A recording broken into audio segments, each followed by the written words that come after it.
I'm Dr. Fiona Lovely, and this is the Not Your Mother's Menopause podcast.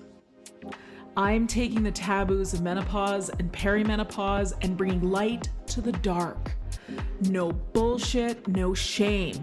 It's time for us to gain a new paradigm in female health, out with the old and in with the new, and I'm bringing fresh perspectives from someone in the arena. I've been practicing women's health for nearly 20 years, and I'm spilling the tea on what it means to live at midlife, knowing that the best is yet to come. I'm sharing my Gen X approach to living through this transition. Sassy, a bit sweary, and always honest. Tactical tips and instantly usable information is my aim. I hope to make you laugh and that you learn something new that helps you embrace the change. Together, we bring power to the peri. Onward to the podcast. The AG1 you've all heard me talking about for so long just went through a major upgrade. AG1's next gen is here. It's the same single scoop once a day, but now it's clinically backed and formulated with more upgraded vitamins, minerals, and probiotics. The new next-gen formula offers a more advanced, clinically backed formula that fills common nutrient gaps and supports gut health, all in the same easy, once-a-day ritual. AG1 has been a game changer for my mornings. It sets the tone for my day, helps me feel my best, and like I'm taking care of my nutrient needs in one step. AG1's Next Gen includes 5 clinically studied probiotics and additional vitamins and minerals to support whole body health.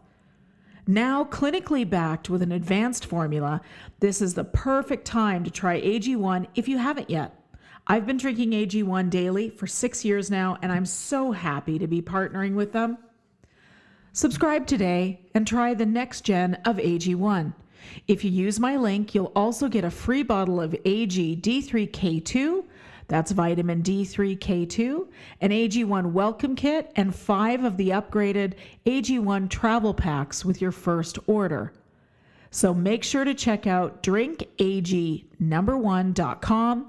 That's drinkag1.com/Fiona Lovely to get started with AG1's Next Gen and notice the benefits for yourself. That's drinkag1.com/Fiona Lovely.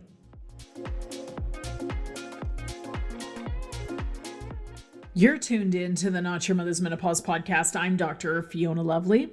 So glad you're here today. This episode is one that I have genuinely been looking forward to. My guest today is someone I've had the pleasure of sitting down with twice before on the show, and every single time we talk, something remarkable happens. The conversation goes somewhere unexpected, somewhere illuminating, and today, no exception. In fact, the first time Andrea was on the show, we had one of those moments I still think about. We were talking through the most common symptoms of perimenopause and menopause, and it hit us both right there, mid-conversation, that the majority of the top 10 menopause symptoms are actually brain-based, not reproductive, not hormonal in the way most people think. Brain.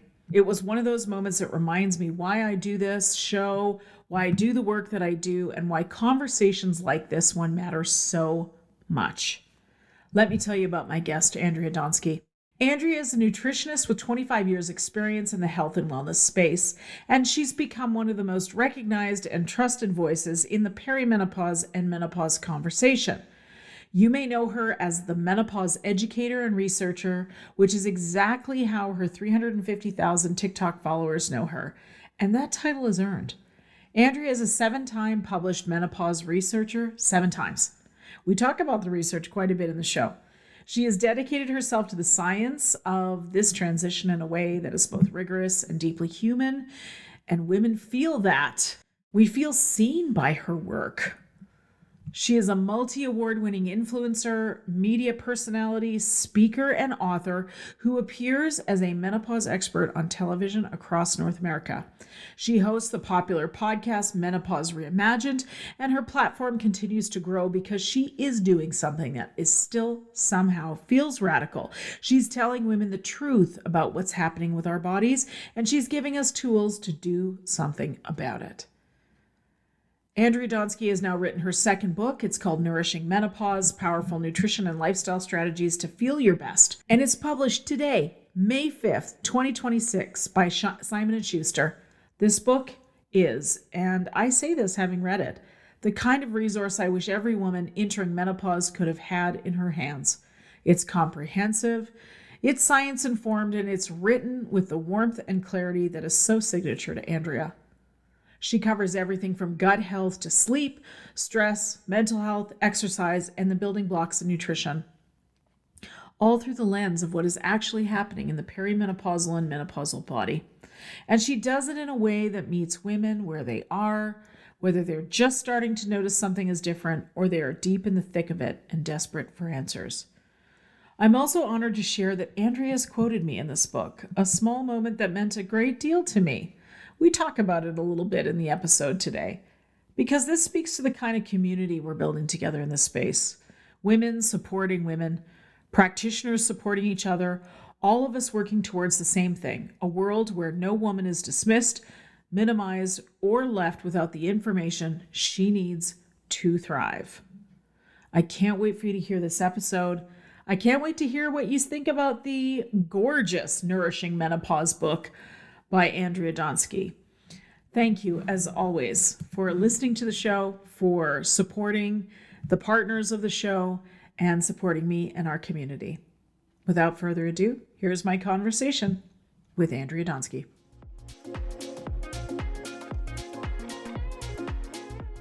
Welcome back to the Not Your Mother's Menopause podcast. Andrea Donsky, one of my favorite people to talk to about the subject of menopause. Welcome to the show. Thank you for having me back. I love it. So nice seeing your beautiful face. It's been too long.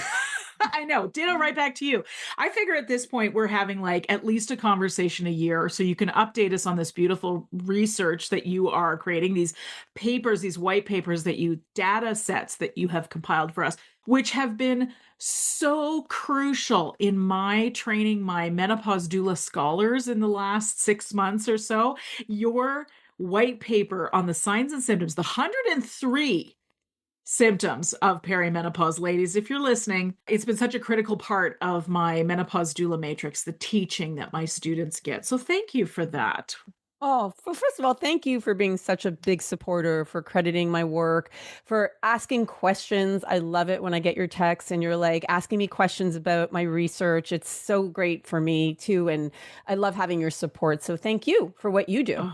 My pleasure. And if I can continue to be braggadocious about you, yesterday I was talking to a patient, somebody who came to see me for what she thought was brain-based symptoms, and they were, but she never had a trauma. And I said to her, sister, what's going on is perimenopause right here. And she said, I thought that might be it, but my doctor was not sure. And I said, well, this doctor is sure. And oh, by the way, the 3 things you've just complained about are all on our Signs and Symptoms Survey, 103 signs that we know from Andrea Donsky. This is homegrown research for Canada. So she was pretty excited to hear that, actually.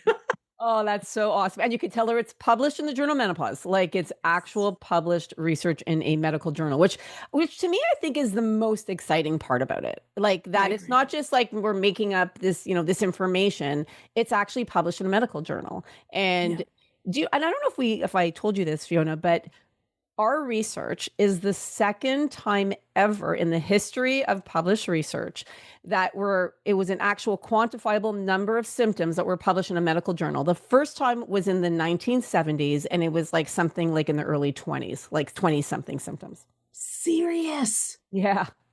Yeah. First of all, that's bananas. Right? And just this morning, I was reading from the paper that Dr. Vonda Wright and her associates and her colleagues did in Climacteric called the Musculoskeletal Syndrome of Menopause, which was released in July of 2024. And in the intro to that, they state, I think the number is, they either say 24 or 35 symptoms. I'm like, Yeah. you all need to talk to Andrea Donsky. Excuse me, you got to read your papers. I'm like, that is such old. Actually, it is old data because we were published in December of 2024. So the information is out there. And you're right. It's got to be, a lot more people like yourself and some people that we absolutely love are now quoting my research. And it should be. It's the most up-to-date research. And I'm actually really excited to share with you because I'm constantly updating it, right? Because now we have over 5,300 responses to the survey. Yeah, this isn't even a small sample. I have 7 abstracts that are published in the journal Menopause. The Signs and Symptoms survey, which now has the 5,300, is actually the first one that we ever have had published, which was in December of 2024. So I'm constantly looking at what the numbers are because it's ongoing. So it's constantly growing. And I'm going to share some very, very interesting information. You will hear it first because I'm preparing for my book launch this week. So I have the most up-to-date information. And it never ceases to amaze me. I'm just like, wow. Like it's constantly evolving and it's fascinating to me. So before you give us this little news flash, I would like to invite, whenever I share your research, I always say, please go to weareamorphous.com, take the survey, because there's several options there for things. You've got the sleep survey ongoing. Yes. Yeah, so we have 15 right now. So at the top, so when you go to weareamorphous.com at the top, it says research. When you click on research, it'll pull up all 15 surveys. And then you could fill out fill out whatever you want. They're actually really, really short. So it won't take you long to fill out. We even have one on men's perspective of menopause that I was published on last year. So your partners can fill it out, men, colleagues, male bosses, whatever, share it because that survey is super fascinating too, to hear what the men in our lives, how they feel about women who they're associated with, who are in perimenopause and menopause. So we've got our signs and symptoms, we have our sleep, we have our anxiety, our doctor visits. We have a new one that we're going to come out, we'll hopefully get published this year, which is our healthcare insights with Dr. Carrie Jones. We have one on pelvic health. And then I'm also going to be launching some other new ones this year as well. So, which I'm really looking forward to. Absolutely fantastic. I say in particular to my students is go and contribute to the data.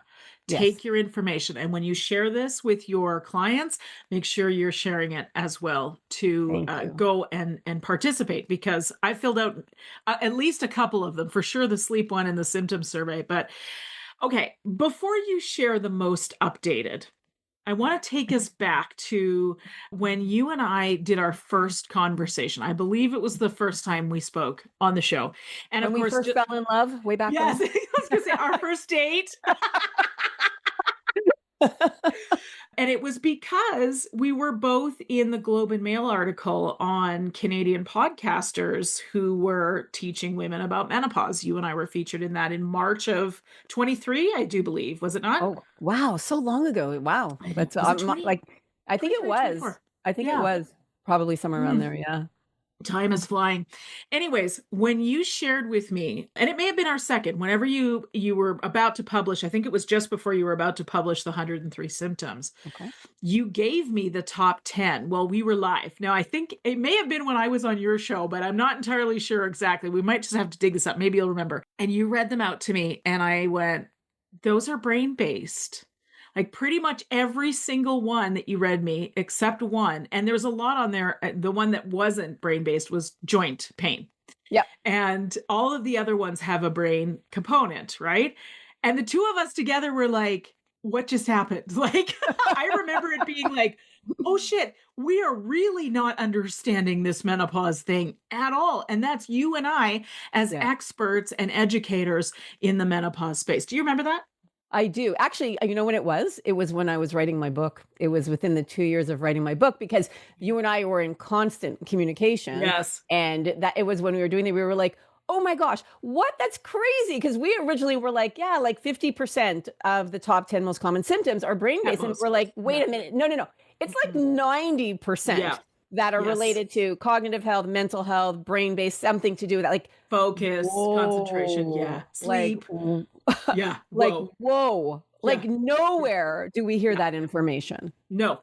No, and right around that time, we had Lisa Mosconi was starting to put out her research around women's health, brain health, and we were just really starting to understand just how much the neuroendocrine transition of perimenopause Yeah. was what essentially commands the system. I mean, yes, we've got ovarian decline, and decline isn't the right word. And who knows? Do we actually run out of eggs? Is that the final thing, or is that just the paternalistic lens with which research looked upon it and said, "Uh-oh, no more babies, closing up shop, put you out to pasture."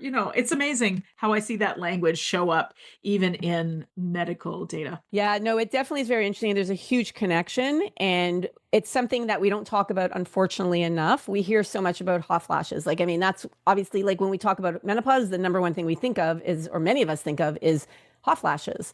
But truly, the brain connection is so massive. And well, if I could read what they are, what the symptoms are, that way I can Oh, yes, please. if I can actually share what it is. So we know that the number one most common symptom across the board for perimenopause and menopause is fatigue and a lack of energy.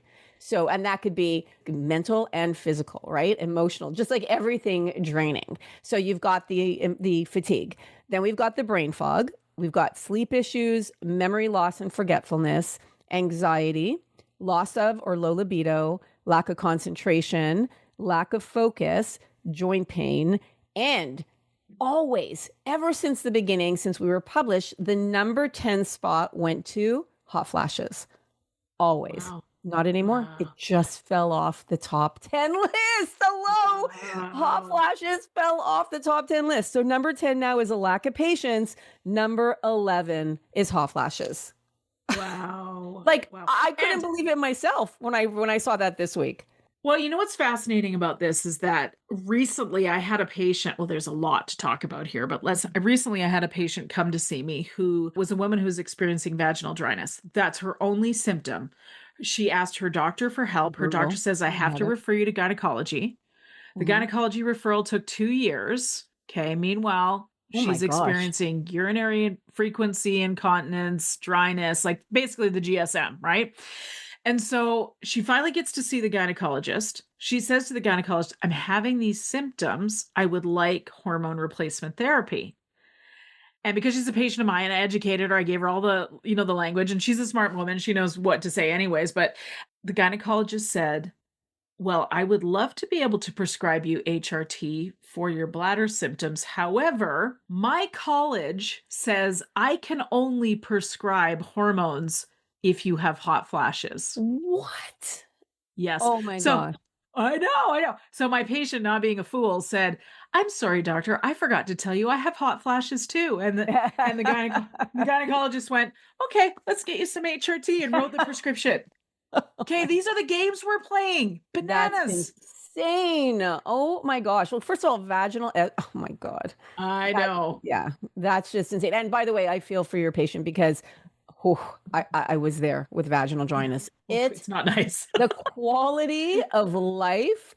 Ooh. There is no quality of life with vaginal dryness. Like, it is so brutal. And she had to wait 2 years Yeah. to get some type of relief. I hope she had other therapies. Like, did she do anything over the counter or something? Yes.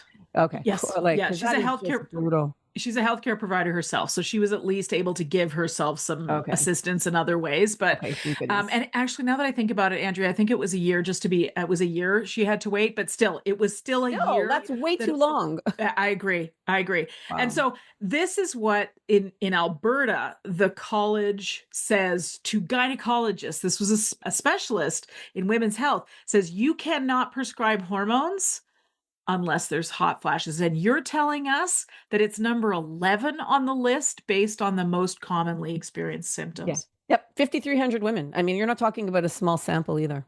Dude, unacceptable. Unacceptable.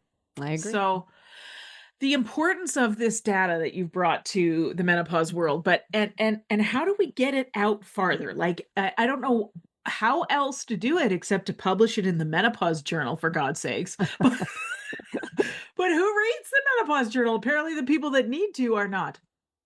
I love that question. I mean, that's why I do what I do. And that's why I thank you to people like yourself who have me on your podcast, and Simon and Schuster for putting it in my book. Like, it's chapter 2 in my book. So I talk all about my research. Now, when I wrote the book, I published it. It was way before like this week when it's coming out, right? Because you have to give it in. So hot flashes are still number 10 on the list there. But regardless, like, it's the more people that learn about it, that share it, that also take in the new data, right? Because I think that you have to be open to accepting that there is new research all the time, and understanding, like, it drives me crazy when I'll hear online, or I'll hear someone like Oprah saying, we know there's 34 symptoms of menopause, and I'm like, oh, there's so many more than that. Like 34, it's actually doing women a disservice.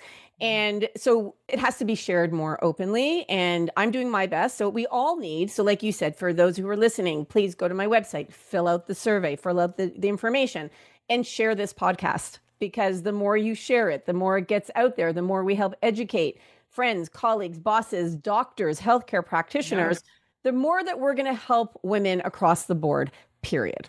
Literally, that's how it's going to work. Because the thing for me, it's not even like how many symptoms there are. The reason why it's so important to understand how many there are and what they are is because there's less dismissal of women when they come in with a symptom. So is it not being like related? So let me give you an example. I am published in another survey called Doctor Visits. We know that 40% of women are dismissed when they talk to their doctor or healthcare provider about how they're feeling and it being connected to perimenopause and menopause. Like, there's very little association that's made.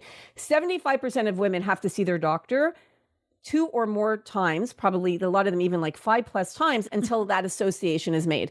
Again, unacceptable, right? Unacceptable. So if a woman, we go in, we're listening to this podcast, we take in, you could download the symptoms. I can give you the link. We can download the symptoms, bring it into your doctor and say, okay, I've ticked off everything that I'm feeling right now, and includes vertigo, tinnitus, itchy ears, body odor, cold flashes, phantom smells. That's like, we have a survey on phantom smells. So like, these are things that aren't necessarily related to perimenopause and menopause, even though they are, but they're not commonly known. That's probably a better way to phrase it. So now we go to our doctor, healthcare provider, we're empowered. We bring this list, we show it to them, and they're like, oh, this is published. Oh, you're telling me that itchy ears could be a symptom of perimenopause and menopause. Oh, well, let's get you checked out. Let's rule everything out. Same with phantom smells, everything. Rule it out. And if it comes back saying you're totally fine, you got that clean bill of health, okay, maybe it's a perimenopause or menopause symptom, as opposed to what happens to me of there's nothing wrong with you. We can't find anything wrong with you. We don't even know what's wrong with you. There's nothing. And in my head, I'm like, okay, then I must be going crazy because I'm smelling burnt toast. I'm smelling gasoline. Nobody else is smelling it. What the heck's going on with me? So I feel like it just provides women with answers and validation to how they're feeling. Yeah. And the validation part is so, so important, especially like there's not a single woman that I interact with that I can think of recently that hasn't had some adversarial or negative experience with a doctor related to midlife symptoms. Like when are we going to snap out of it? Really? So many. And it's so frustrating. And I hear it daily, like when I post on social media, the frustration, the anger, the loss of, I think for me, the saddest thing is women are like, I'm giving up on doctors. I don't even want to go to my doctor anymore. I can't fight. I have no more fight left in me. They just tell me I'm crazy. They tell me to lose weight and exercise more. Like, so I feel like eat less. Yeah. And I feel like that is the biggest disservice that we are doing ourselves, because we need our medical team. Like, we need our doctors, right? So like, for us not to go because we feel like we're not being listened to anyways, we're just hurting ourselves. So doctors, if you're listening here, healthcare practitioners, please get my book. Fill out the research. Like, this is the type of information that will provide you with that updated published research, updated data, right? She's beautiful, Andrea. She's beautiful. Oh, it's so nice seeing her next to you. I love it. It's like a dream come true. Okay, so I'm holding up, for those of you listening to the podcast and not seeing the video, the book is called Nourishing Menopause. It's out today, May 5th, 2026, available wherever you buy your books. This is your second book now, right? Yeah, second that's published through Simon Schuster. Yeah. This is the second book. Is this the first book on menopause or the second book on menopause? First book on menopause. Okay.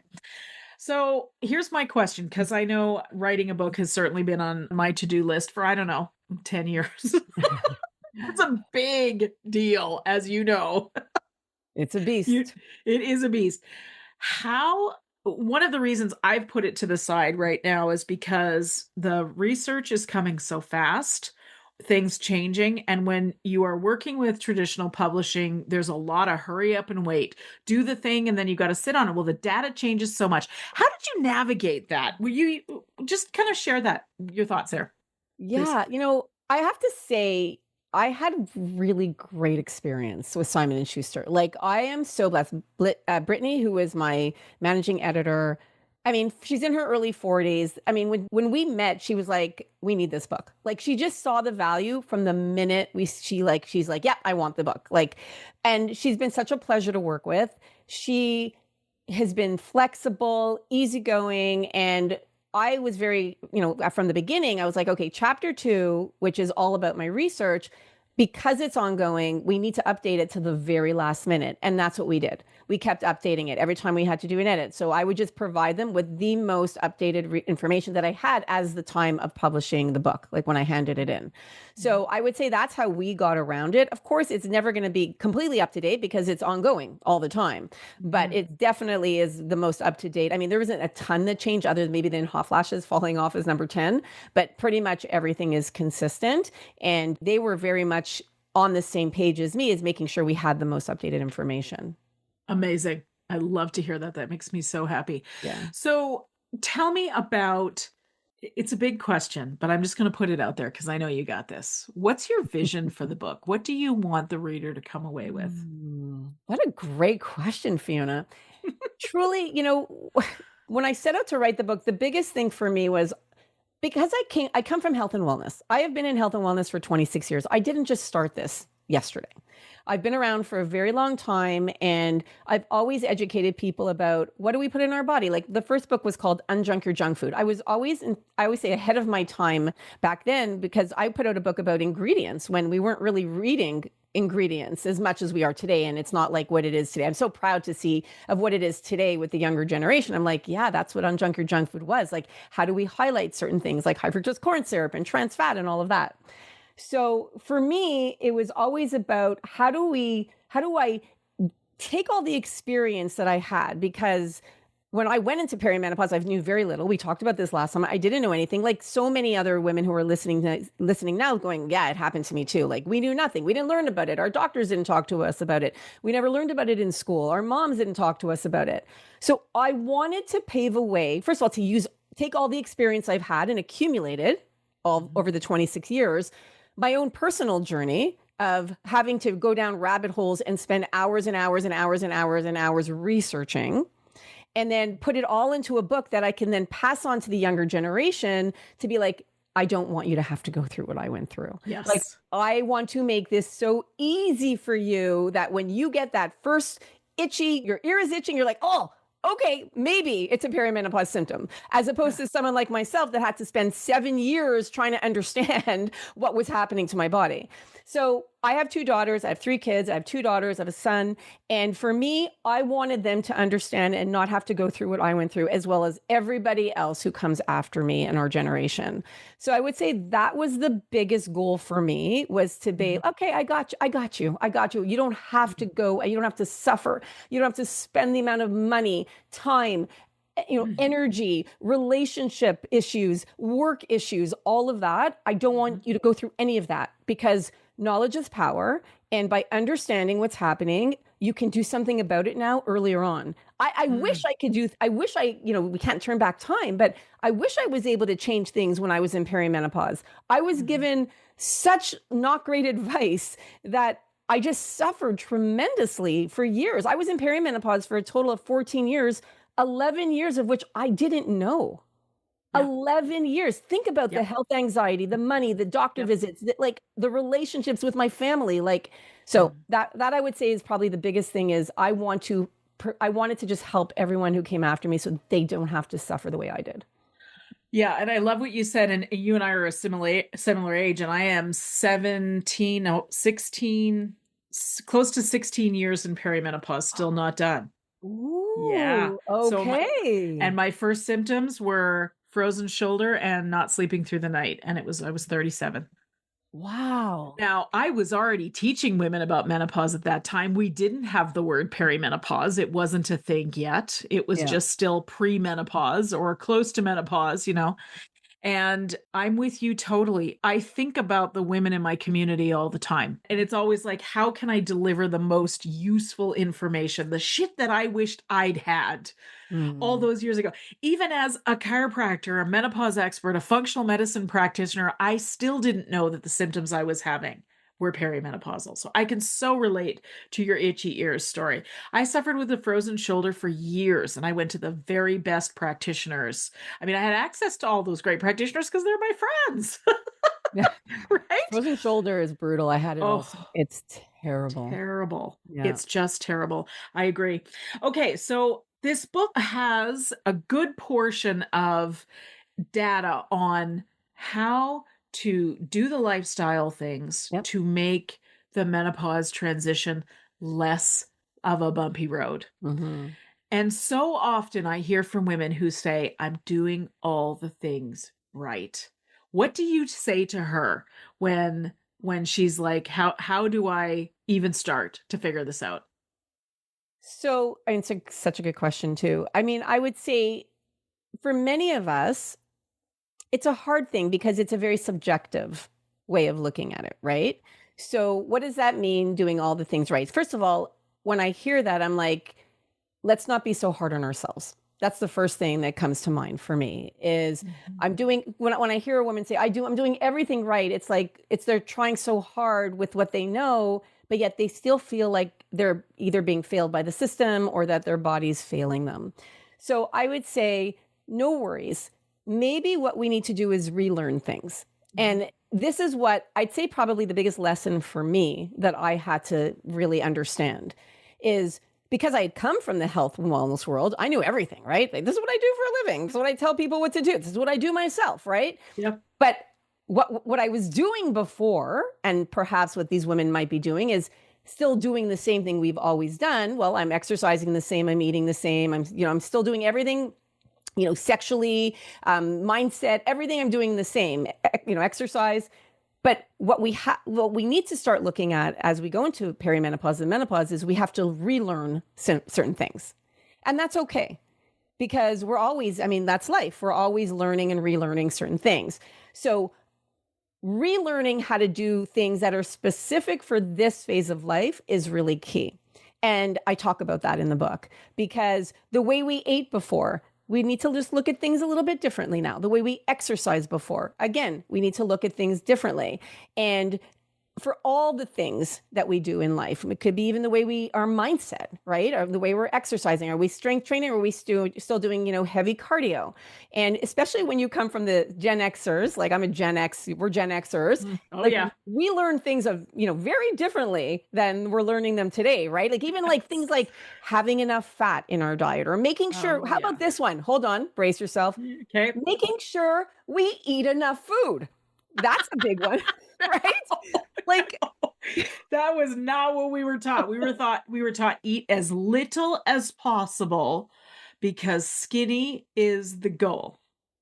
not the case when we get to perimenopause and menopause. Yes, we want to be mindful of what we're putting in and on our body, but we also want to make sure we're eating enough. And a lot of us are not. A lot of us, I hear this all the time. And by the way, it was the same. I'm like, I'm not even eating that much. How am I gaining so much weight? How come I have so much visceral fat around my belly? But it's Yeah. like, it's not, it's, you have to eat enough, first of all. We Yep. have to get the nutrients that we need because when we Yeah. don't, all of that can lead to certain, cascade of different things.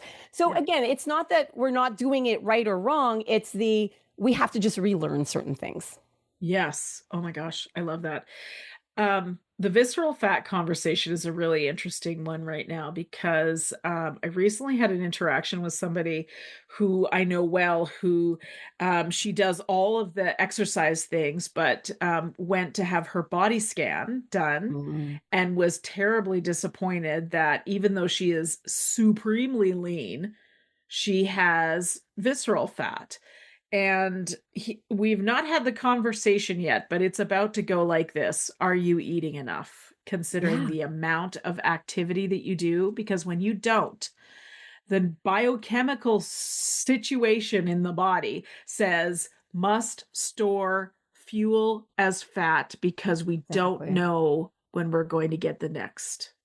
Exactly. And it's so true because when we're not eating enough, also when we're not eating enough, our cortisol is going to go up. When our cortisol goes up, what's going to happen? It's going to cause us to store more belly fat. So Yeah. it's a little bit of this dance of making sure that you're eating enough. How are you getting enough? What are your macros like? Are you eating enough protein? Yeah. Are you eating enough fat? Are you making sure that you're getting enough fiber? How are you Mhm. managing your stress? All of it is interconnected. Are you sleeping? Because even missing one night of sleep is going to raise insulin. When insulin is raised, like then it leads to a cascade of different things, including weight gain.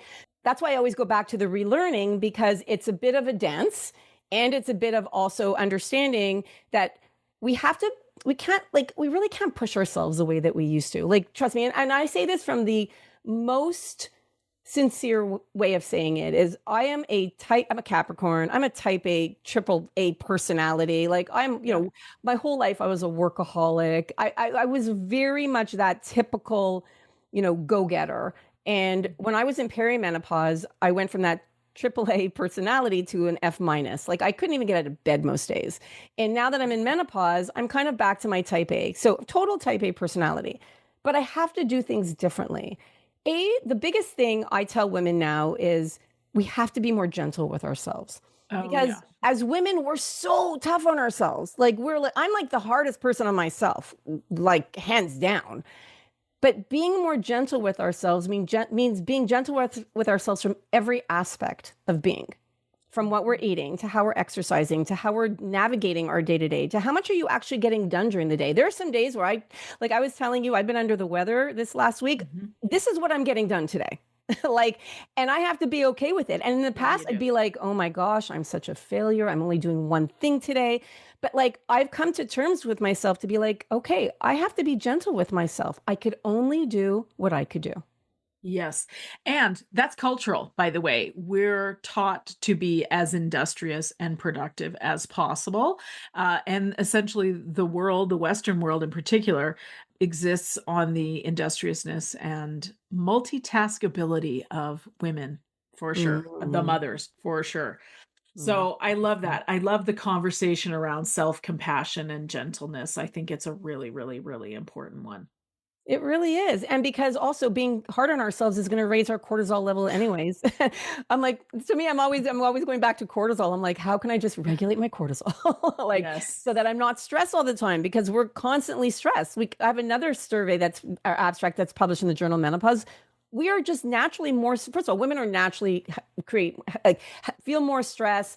It's just, we're more stressed in general. And we know in perimenopause and especially now in menopause, we're more stressed now than we were before. 66% of us are more stressed now than we were before, and we're less able to cope with it.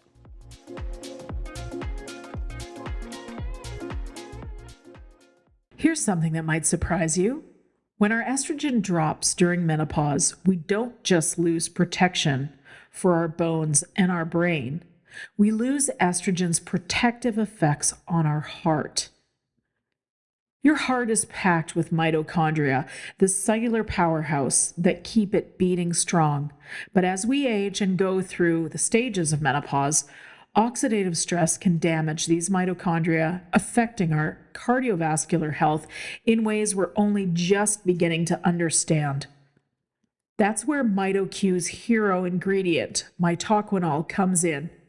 It's the world's first mitochondrial target antioxidant that gets directly into your mitochondria, targeting stress at the source. Studies show that 20 milligrams per day of mitoquinol in older adults can improve arterial function by up to 42% and support healthy blood flow, exactly what our hearts need as we navigate this life stage. Ready to support your heart where it needs it the most? Visit mitoq.com and use my special code LOVELY10 for 10% off your first order. That's mitoq.com, code LOVELY10. These statements have not been evaluated by the Food and Drug Administration. This product is not intended to diagnose, treat, cure, or prevent any disease.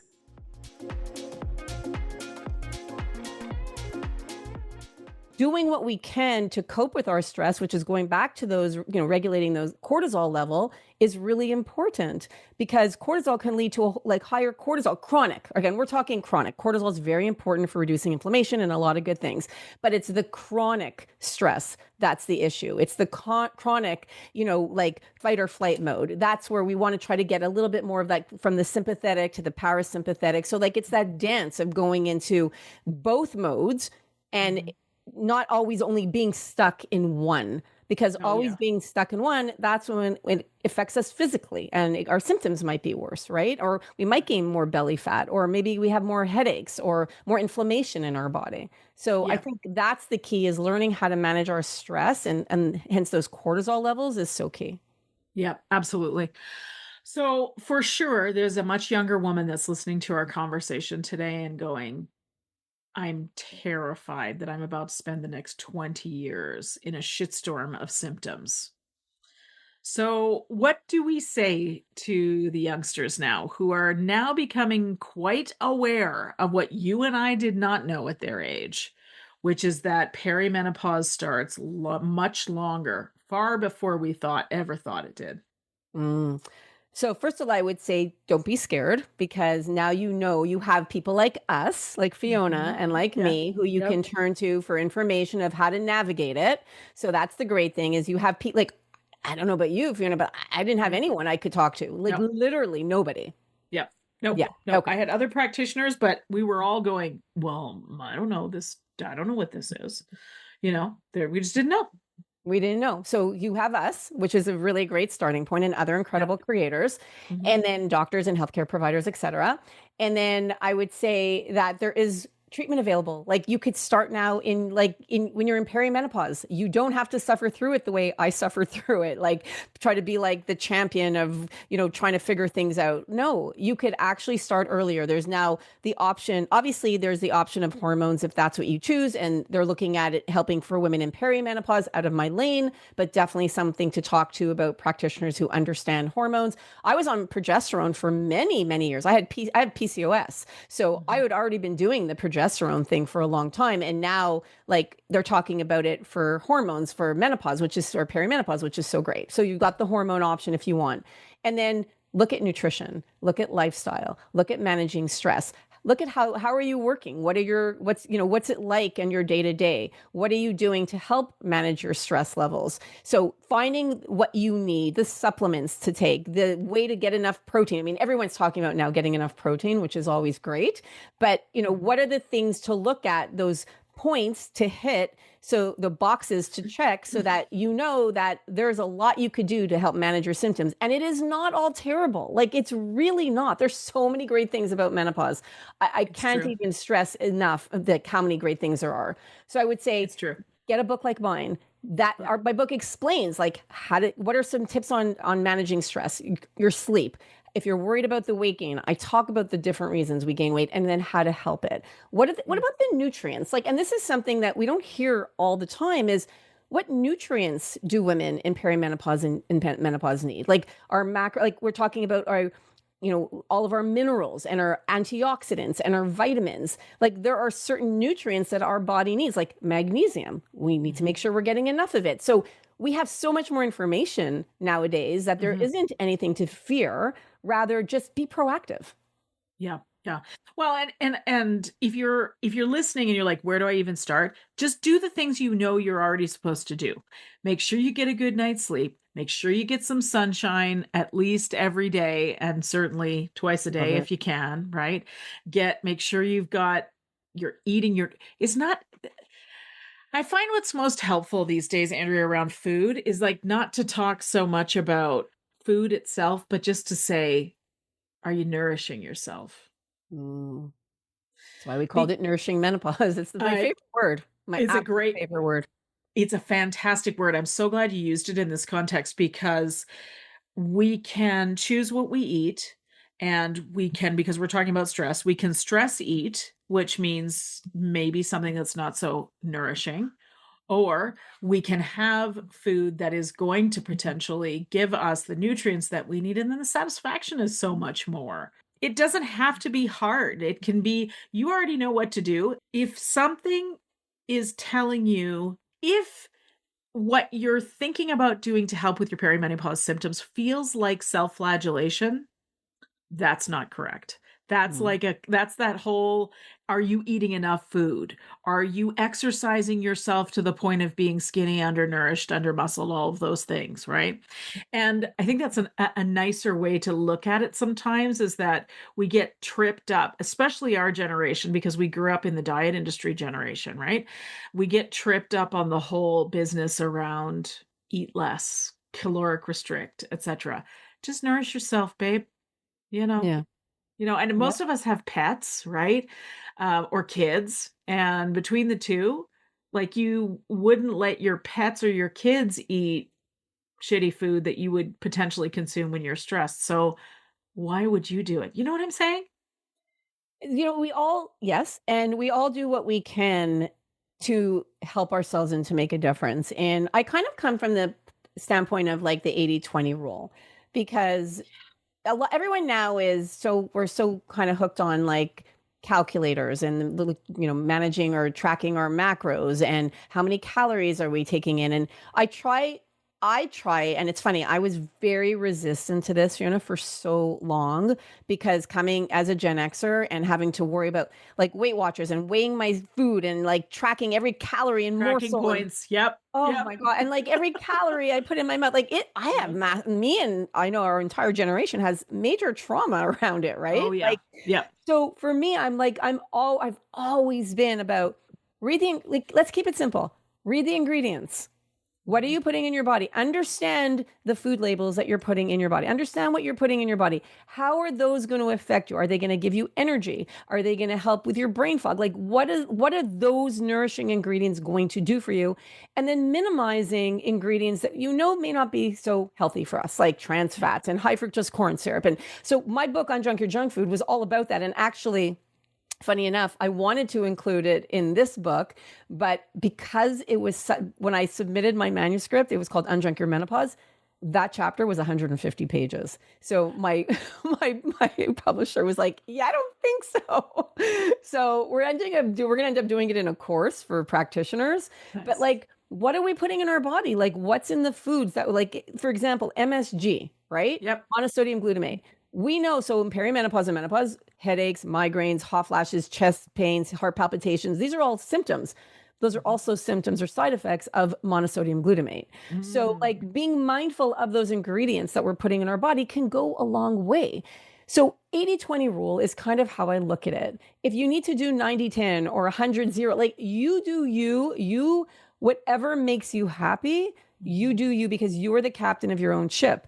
But I just want you to be mindful of what it is that you're putting in your body. And then how do you feel? Like, when you put something in your body, does it give, like, if you chew gum, let's say, gum has aspartame and sucralose and ACE-K. It has 3 different types of artificial sweeteners. Some women were very sensitive to it, right? If you're prone to headaches or migraines and you would chew a piece of gum, you may not realize that maybe that piece of gum is triggering or exacerbating a migraine or a headache. So it's just being mindful of what we're putting in our body, and then how does it make you feel? Does it trigger those symptoms? So just write it down. It doesn't have to be something fancy. Write it on your phone, track it mentally, make a note as to how you feel after you're eating certain, or how you feel after you're eating something. So for me, 80% of the time, just be mindful. 20% of the time, do it because, you want that piece of chocolate. That's going to make you happy too. So enjoy your piece of chocolate if that's what you want. Don't be stressed because you want it, but you're not eating it. So, like, there's something to be said to enjoy your food, right? Because that's going to have an amazing outcome for you too. So I think for me, it's just about focusing and being, I like the word mindful a lot, because it's not like you have to or you should. It's just being aware. Be aware of what it is you're putting in your body, or how are you reacting to things, or how are you exercising, or how are you managing your stress?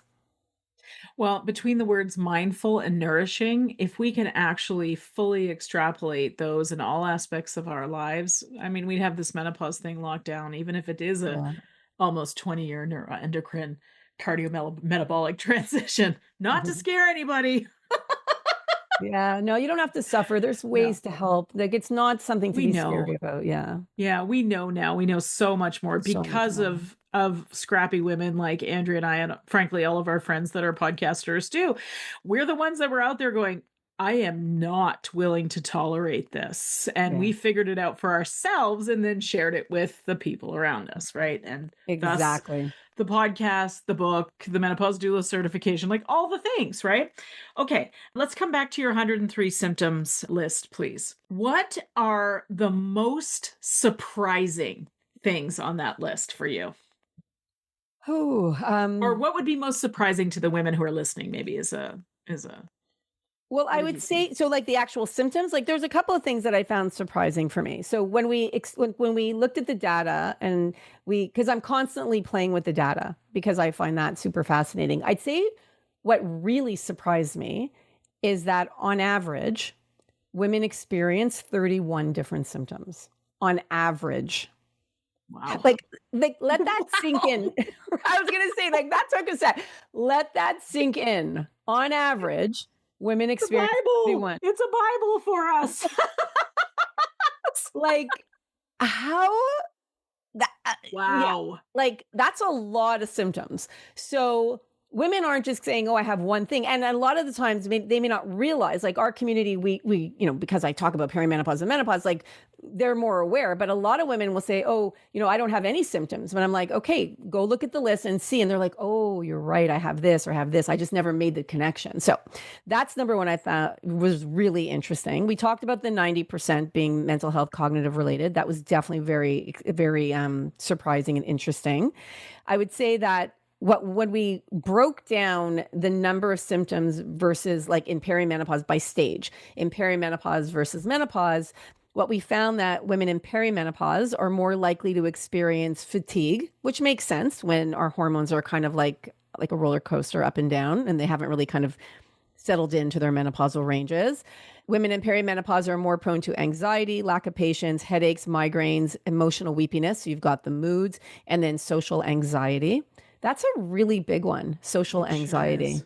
Yeah. It Like sure women is. not wanting to leave the house, not wanting to spend time with anyone, just wanting to be alone, which can be tough, especially if you have kids and younger kids. Like I had my third at 41.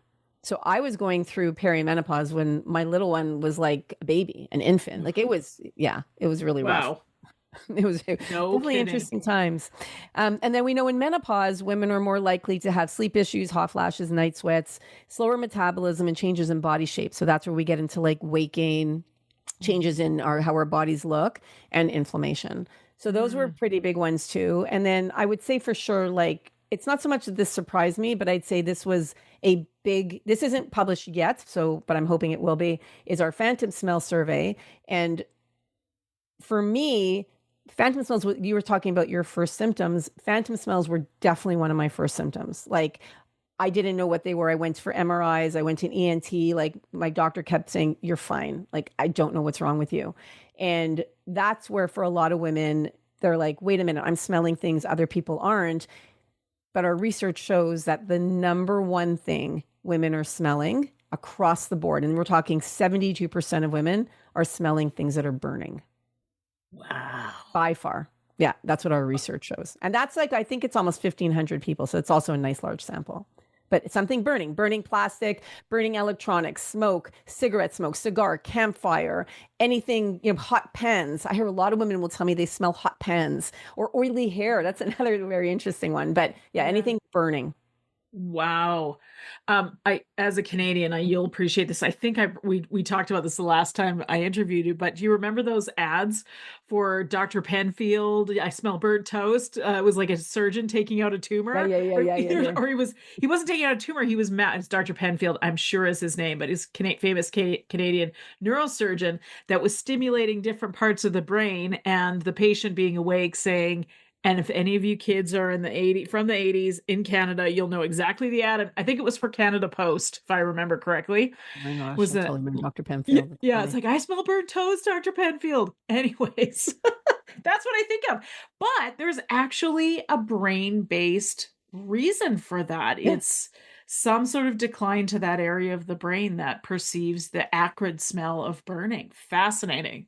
Yeah, so that's what our research shows. So I'm hoping that that gets published because I find that very fascinating. And I've helped, I can't even tell you, Fiona, how many women have come up to me or told me on social media, be like, because of you, I now know that I have something called phantom smells because they didn't like it's a scary symptom. Like I've had friends that would tell me she's sitting, like a friend told me she's 58. She's like, Andrea, thank God for you told me about phantom smells. She's like, I was sitting on the beach. I was smelling things that nobody else was smelling. I thought I was going crazy. And then I remembered you talking about phantom smells. She's like, you saved me on my trip from the most health anxiety ever because then I wasn't thinking that she was having like a stroke or something. Like that's exactly kind of where, I mean, of course, I was like, Amazing. always get it checked out, of course. Of course, But, of course. Yes, yes, yes. but yeah. But okay, we got to come back to this 31. So okay, let me just review. You said a woman experiences on average 31 different symptoms Yep. in her perimenopause. Perimenopause or menopause. It's both. Like it can be both. Like, hold on a second. How Yeah. come this was missing from women's health? How come this is not in med school? Is I anybody know. teaching this? That's where you need to take this research, I think, this 103 symptoms. I would love to. Do you know how many times I have tried to speak at doctor conferences or to speak to doctors? Like, trust me, if you're a doctor and you're listening to this and you run conferences or you want me to speak to your anybody, please reach out. Yes. This is, and this is, by the way, like I'm all about the data. And the thing about doctors too, which is interesting to me, is the doctor. So I'm a member of the Menopause Society, and I showed you talked about a white paper earlier. We had two white papers the first year that we showcased. This was like before I think it was probably 2023, maybe. Yeah, 2023.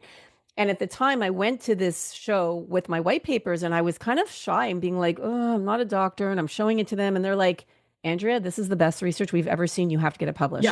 It was the doctors that were Yes. like, we love what you're doing. Go get this published. So Yeah. I am so grateful for doctors and healthcare providers because they're the reason I do the research that I do. So I would love to because it's all based on data. It's all based on consumer research. Like, I would absolutely love to be, full-time speaking at doctor conferences. Like, trust me, I want to get this out there so badly. So if anybody listening can help, please reach out. Yes, absolutely. And I totally agree. It is by far the most useful bit of research that I have. I mean, there's other specific things like, the brain stuff, etc. But for overall perimenopause and menopause understanding, comprehension of just how extensive the changes are, your 103 symptom survey paper is the best Oh, by thank far. you. Yes. So if you're And you would love listening, all my other research too. I have to share it all with you because you oh, will be well, like blown away by it. that's all right. What do we say? At least once a year, you got to come back on the show? At least. At least, there you go. Exactly. Okay, the book is called Nourishing Menopause. It's available today, May 5th, 2026, available wherever you buy your books. Andrea, where can people find out more about you and your work, please? So you can go to my website, which is nourishingmenopausebook.com. You can also go to my regular website, which is wearemorphus.com, morphus.com. And follow me on social media at Andrea Donsky at wearemorphus. And the way to remember morphus is we made up the word. It's metamorphosis. So morph us as a community. So it's morph us. So that's how we kind of came up with the name. Isn't that great? Because like we are so a good. community of women. So and you could follow me. I'm obviously I hang out a lot on TikTok at Andrea Donsky, and then you can also I'm pretty much everywhere at Andrea Donsky and at We Are Morphus. I love it. I love it. Well, thank you for coming on the show and dispensing the wisdom again. I always learn from you. You're one of my favorite people to talk to in this space. So I just honor you so much. And I'm so grateful that now that women can have this book. We can literally walk around with this. Just in case anybody needs to know, I am quoted on page 28. Thank you very much, Andrea, for the opportunity. I love it. Yes, thank you, and thank you for like all your support and health and like your help throughout writing the process. I actually every time you text me or I text with you, I have like this big smile on my face. Like you're just the sweetest. I adore you right back. Like everything you said about me, right back to you. So thank you so much. Now, I'd love to ask you the final question that I ask all the guests that I've asked you before. This will now be the third time. But everybody has a different answer and life marches on and our experience changes. So here's the question, Andrea. Knowing what you know now, what would you tell your younger self? Ooh. Knowing what I know now, I would say that you don't have to suffer, that there is help, and just get on it earlier. Yeah, I love it. Yeah. Thank you again for your time today. Thank you for having me.